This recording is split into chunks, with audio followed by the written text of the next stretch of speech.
Okay, here we go. I'm not sure if I have enough light to do this, but I'm gonna do it anyway. It's gonna be a nighttime video of the brand new Bose QC-35, which is like the old Bose. The 25 introduced passive mode as well as noise canceling mode, and then the 35 is introduced wireless. I guess it'll do NFC and it'll also do Bluetooth. I've only used Bluetooth.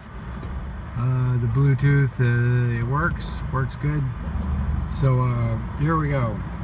It comes in a box, actually, the retail box, and the front of the retail box looks kind of like this. You get a picture of that folded in here better. So not very well. Anyway, it says Bose Quiet Comfort 35. Has some writing on the back. Then the inner box is really nice because we get this carry case here. Yeah, it's kind of hard to see here. You can see the top of it. It's a leather carry case. It zips all the way around and opens up, has room enough for the headphone folded up, and the cable and the recharger cable, and a little airline adapter. So very nice box. Got a nice little travel box there for you, and there's a bunch of literature in there, none of which is necessary to operate the thing. So let's get down to business here. Here's the Bose QC-35. You know what, I might have to shine a light on that. Let's get out a flashlight here. Yeah. And here's what the little guy looks like.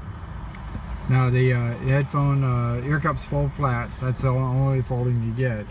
Or is it? Is that the only folding you get? Let me see. Okay. The ear cups also fold into the headband here. So yeah, anyway. But anyway, the ear cups fold flat, and they fold the opposite way of when you're carrying it around your neck. So if you wanted to just not have to carry a carry case with you everywhere you go, you just hang the headphone around your neck. You know, pull the stems all the way down, hang it around your neck with the ear cups flat against your chest, and you got a portable headphone. Won't get in your way. You won't even know you got it. You know, so very convenient for a portable carry. Great design. Here's the switch on the side. And when you turn this on, you'll see, you should see, do we see a red light? Anyway, if we get it down here to the Bluetooth position, it should flash. And let's see, is there some reason it's not doing that? Well, I barely see any kind of a light at all on here. Maybe I have to have the, no, there's a light down here at the base of the ear cup. You see that down there? Yeah, we got a little green light and a blue light. Anyway, enough of that. So what we have all that, and we have start, stop, and volume controls down here. And the good news about those controls is that when you click on the volume controls, they send a signal to the iPhone. I don't know how to work with other phones. Maybe you have to have one of these made for Android. I have no idea, but I got iPhone. And they send a signal to the iPhone to change the volume. So when you push one of these buttons on here, you'll see the volume change on the iPhone. That means these are not analog volume controls. So the DSPs, whatever that are built into the headphone, are not changing the volume. So you're not going to have two volume controls in line, which is really good news. There are DSPs here. Two, one to cancel noise and the other to provide Bluetooth.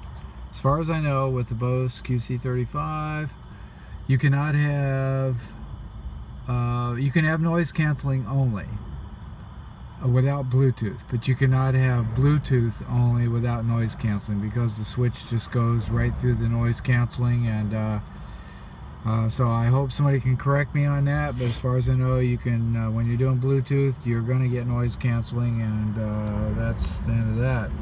Down over here, we've got the micro USB jack over here, and over here we have a 2.5 millimeter jack over here. So if you want to use the cable for wired use, It's a super thin cable, and it see if I have that cable here. I should have that cable here.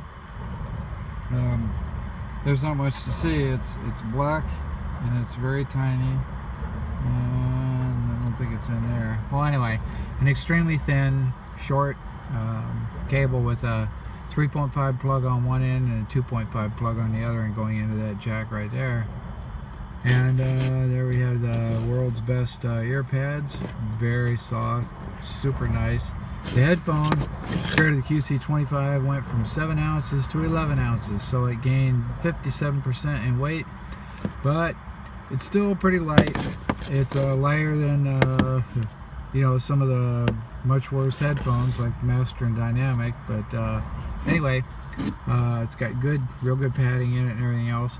And what a lot of people have said about this, that it's plastic, not exactly true. It's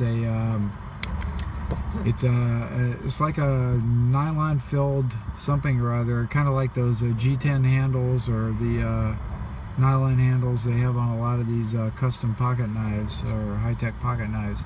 So it's a really good material. It's a lot stronger than ordinary plastic. And so there we've got noise canceling, Bluetooth, we've got portable use. You know, the next thing I guess I should go to is the sound. Now, by the way, the headphone has good isolation in passive mode, so it's not as good an isolation as the active mode where you get real noise canceling, but it's still pretty good isolation. The passive mode, the reviews I've read said all kind of strange things about the sound in passive and active mode. It was too bright in active mode, it was just right in passive. Well, in passive mode in this headphone, there was like a huge suck out around 1.5 to 2 kilohertz, 12 decibels at least. And so you know, the presence just kind of drops, and you get something that sounds kind of distant and kind of muffled. The active mode's much better. I'm going to show that if I can find where I put the pictures. Yeah, back here. Yeah, here we go. Okay, let's go to my other device here where I've got photos of the sound, and let's see what they look like here. We've got, first let's start with QC-35 Bluetooth. Alright, and we need to fix the screen here. Oh yeah, there we go. Can we see this? Yep. Alright, there's the Bluetooth curve, and what that means is we've got, the headphone has a fairly strong emphasis around the upper bass, no, actually the kind of the mid to upper bass, maybe around 50, 60, 70, 80, 90 hertz, somewhere around in there. So you get a lot more thud, but it's not necessarily real boomy or anything. And but anyway, nobody's going to mind that in portable mode, and probably a lot of people won't mind it at home. But anyway, it's there, so I fixed that up a little bit. Now my target curve is the Sennheiser 800 with about 3 decibels less treble and about 3 decibels more bass. So in other words, a warmer Sennheiser 800 would be my target in terms of sound. And so when I correct these or make these curves, I use a lot of different headphones to kind of zero in on what the sound should be. But I'm also my main priority is actually to look for resonances and sudden peaks and dips and kind of fix those first. So anyway, this is an approximation of what the thing actually sounds like. So we have a little bit of a dip around 1.5 kilohertz and a little over 2 kilohertz. We have a slight peak, and maybe I correct it up to. I boosted looks like about 5 kilohertz up to about almost 6 decibels there. But anyway, when you get right down to it here, that's a very smooth plus or minus 4 decibel curve, and so it's really good. Underneath that frequency response curve, people are going to know just how detailed the sound is, and the bass has good detail. I have a 16 hertz tone from a pipe organ that sounds so good that you can actually count the cycles, you know, the 16 cycle per second beats of that tone. So it's a pretty phenomenal and deep bass. Now that's in active mode. In passive mode, the deep bass really drops off. And let me go to that real quick here. Let's go to passive mode, and you'll see down here in passive mode I put in a pretty big bass boost down around 33 hertz there. Then there's where you'll see that great big peak I put in at between 1.5 and 2 kilohertz to compensate for that big suck out there. It's about 12 decibels. So that's but other than that, the rest of the curve is pretty flat, and I didn't even have to do anything to the high treble, which is pretty amazing. So that's passive mode on that QC-35. And so we've seen the pictures and we've seen the box. We need to see anything else about that. If I didn't get a good look at that before, let's shine a light on there. The carry case even has the real nice logo on it. It says Bose. So on. But let's just see if we missed anything else on this headphone. This headphone is really nice. I mean, this is probably the nicest thing they've ever done. To get the Bose sound of the QC-35 into Bluetooth without losing anything was pretty phenomenal. But they did it, and so the Bose sound that you're used to with the other headphones, the premium ones. I'm not talking about the Sound True Around Ear or any of that, because those are not that good. But the QC-25, QC-15, so on, to get that sound into here with Bluetooth, they actually did it. So that's what it sounds like. And then the passive mode is, not as good. If you have an equalizer, it might be okay. And but anyway, you need that cable for that.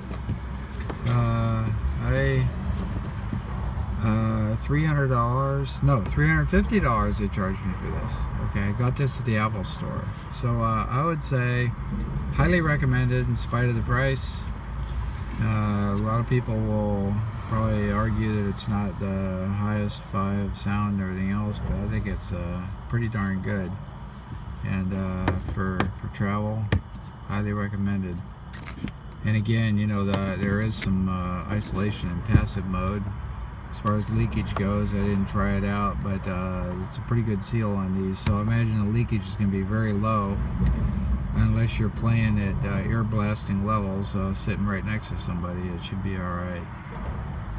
And so there we go. The sound's pretty spacious too. I kind of like that. I don't know how much of this is into DSP and how much of it is acoustic, but anyway, great headphone, love it, worth $350, highly recommended. Bose QC-35. Thank you very much.